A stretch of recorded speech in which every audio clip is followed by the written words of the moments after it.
Assalamu alaikum wa rahmatullahi wa barakatuhu. Que la paix soit avec tous les frères dans le monde entier. Paix à tout le ghetto français.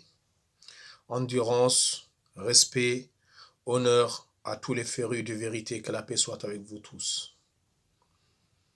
Donc, le sujet de cette vidéo sera une intervention sur les derniers événements qui se sont passés en France. Donc moi, mon objectif à travers cette vidéo-là, ce n'est pas de commenter les bagarres qu'il y a eu entre tel ou tel. Donc, en l'occurrence ici, entre Bassem, le mec de Lyon, et le petit frère Sadek. Donc, mon objectif, c'est pas ça. Mon objectif, c'est aujourd'hui faire un appel à travers cette vidéo à certains petits frères noirs de Paris qui ne savent pas aujourd'hui où se situer, car ils sont dans le flou. Ils ne savent pas s'il faut être dans le camp du mec de Lyon, ou ils ne savent pas s'il faut qu'ils restent là où ils étaient.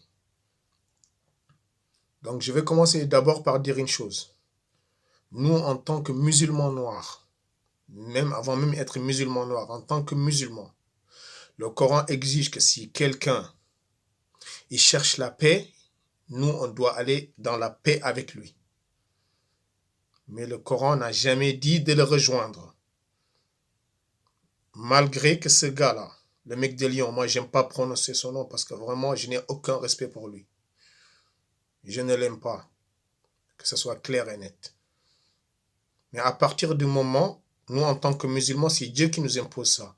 Si quelqu'un, il penche vers la paix, en tout cas, selon ses paroles, d'après ce que j'ai vu hier sur sa vidéo, on doit pencher vers la paix, même si on ne l'aime pas. Mais dans tous les cas, on doit rester vigilant. Donc, tendre la paix ne veut pas dire aller le rejoindre dans son camp. Parce que j'ai vu beaucoup de petits frères renois aujourd'hui qui ont fait cette erreur. Et certains petits frères renois qui sont absolument des suceurs, qui ont retourné leur veste entre 2-3 jours, qui ont oublié toutes les humiliations que nos sœurs ont subies, que nos pères ont subies, que nos mères ont subies, que tous nos ancêtres ont subies, pour aller l'aider sous prétexte que c'est une victime. Ce qui est dit ici est faux. Ce n'est pas lui la victime. Lui, il est l'instigateur du mal. Je ne cautionne pas la violence. Je ne cautionne pas ce qui lui est arrivé. Mais je comprends la colère du petit frère Sadek. On a déshonoré sa femme. On a déshonoré sa famille.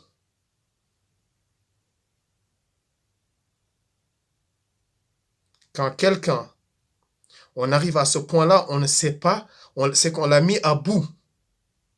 On l'a mis à bout. C'est lui vraiment la principale victime. C'est lui aujourd'hui qui est loin de sa famille.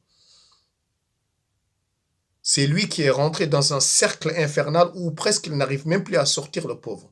C'est lui la vraie victime. Donc, chers petits frères, musulmans, noirs, en tout cas, je parle d'abord à vous d'abord. Et les autres renois, s'ils veulent m'écouter, c'est bien. Si vous ne voulez pas m'écouter aussi, vous faites ce que vous voulez. Mais je vous dis mon avis, en tout cas. Quand quelqu'un, lui, il a dit, j'ai vu sa vidéo hier, il a dit, il veut réunir.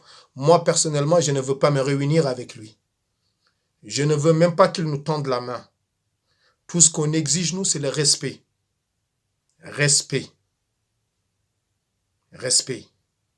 On ne cherche pas son amour. On ne cherche pas son amitié. On ne cherche pas à le rejoindre dans sa lutte. Dans ce qu'il dit, il y a des choses vraies.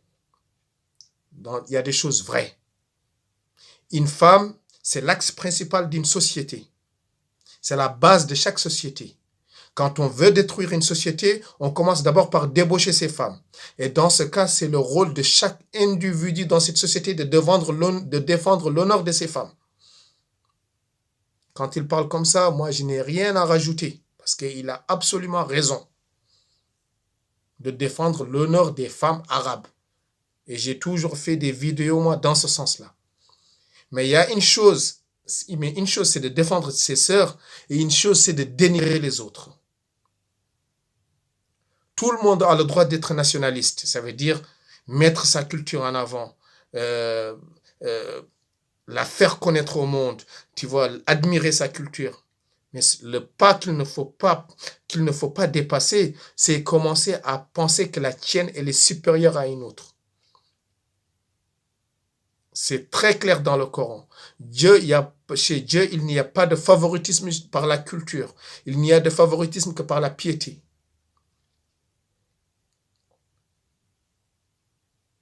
C'est l'homme qui fait le plus de bien dans ce monde, qui interdit le plus de mal dans ce monde. C'est lui-là que Dieu il a choisi. C'est celle-là la culture favorite chez Dieu. C'est tout.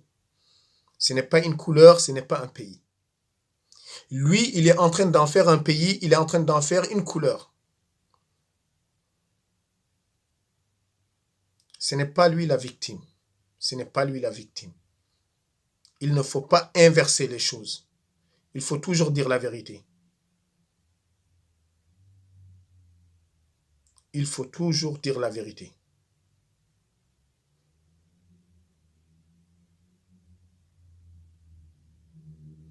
Donc, une autre chose encore, c'est qu'il a dit qu'il regrette toutes ces paroles qu'il a tenues à l'encontre de notre communauté. C'est une chose bien, mais ce n'est pas la première fois qu'il dit ça. Ça fait presque la 3e ou la 4e fois qu'il dit ça. Moi, je n'ai pas confiance en sa parole. Mais le Coran exige de nous qu'on lui fasse confiance. Mais on doit rester vigilant. Vigilant, parce que le Coran, il dit que si une personne fait un pas vers la paix, nous aussi, on doit faire 10 pas vers la paix. Mais le Coran ne nous demande pas de tendre l'autre joue. Le Coran ne nous demande pas d'être con. Le Coran ne nous demande pas d'aller s'allier avec des gens qui ont insulté nos ancêtres. Le Coran ne nous a jamais demandé ça.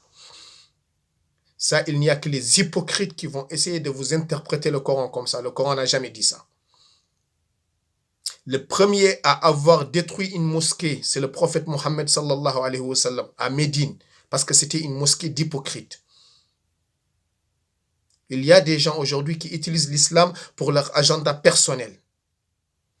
Car quand tu commences, à chaque fois que tu prononces le nom de Dieu, les mots qui suivent derrière, c'est fils de pute, nique ta mère, ya Allah, haq Rabbi. Mais juste après les mots qui suivent, c'est nique ta mère, fils de pute. Eh bien, on a le droit de se demander si vraiment tu es sincère, si vraiment tu aimes Dieu, si vraiment si tu respectes Dieu. Parce qu'il ne t'arriverait jamais d'être devant tes parents et parler comme ça. Il t'arriverait même pas parfois d'être certains grands de ta cité et parler comme ça. Que tu respectes les gens que tu respectes. C'est parce que vraiment tu penses que Dieu n'est pas avec toi quand tu parles. Que tu manques de respect à Dieu comme ça. C'est pour cela que moi je ne crois pas à ces paroles.